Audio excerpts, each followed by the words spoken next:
तुम्हें दुनिया की दौलत की हवस और एक दूसरे से आगे निकलने की धुन ने गफलत में डाल दिया है। मतलब हमें भटका दिया गया है। किस चीज ने? एक ऐसी रेस ने जिसका शायद कोई फिनिश लाइन ही नहीं है।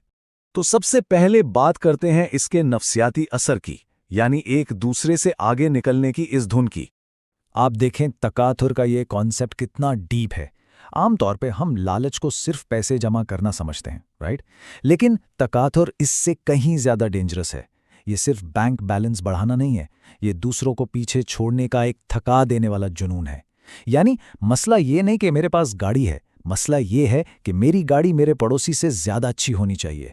ये ज़हनी मुकाबला इंसान को ऐसी ट्रेडमिल पर चढ़ा देता है जो कभी नहीं रुकती।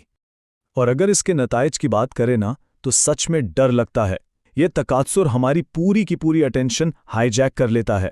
इंसान दिन रात इसी फिक्र में घुलता रहता है कि और कहाँ से लाऊं। और इस सब में नुकसान किस चीज़ का होता है? हमारी लाइफ के असल मकसद का। हम वो हकीकी कामयाबी यानी अल्लाह की याद और इबादत बिल्कुल ही भुला बैठते हैं। बस दुनियावी कामयाबी के फरेब में फंसकर रह जाते हैं।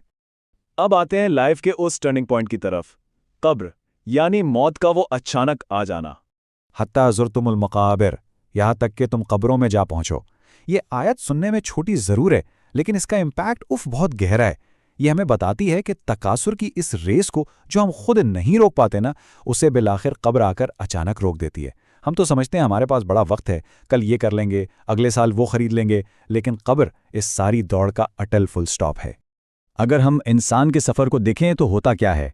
जिंदगी शुरू होती है इस गलत फहमी से कि वक्त ही वक्त है। फिर एक ऐसा मोड़ आता है जहां हिर्स हम पर हावी हो जाती है। जब तक सांस चल रही है बस मजीद मजीद की रुट लगी रहती है, और फिर एकदम से बिना किसी वार्निंग के आखिरी वक्त आ जाता है, कब्र।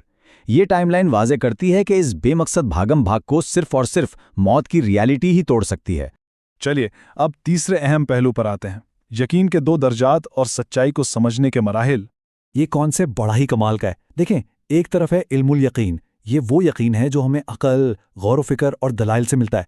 अगर ये यकीन हमें आज इस दुनिया में आ जाए ना, तो हम अपनी बेमकसद दौड़ छोड़कर अपनी डायरेक्शन चेंज कर सकते हैं। लेकिन दूसरी तरफ है ऐनुल यकीन। ये वो एब्सोल्यूट सर्टेनिटी है जो चीज़ों को अपनी आंखों से बिल्कुल फिजिकल देखकर आती है। मगर ट्रेजेडी पता क्या है? जब आखिरत सामने होगी और ऐनुल यकीन हासिल होगा, तब तक गेम ओवर हो चुकी होगी, कुछ भी बदलने का वक्त जा चुका होगा। थुम्मा लतरवुन्नहा ऐनल यकीन, फिर तुम उसे बिल्कुल अपनी आंखों से देख लोगे।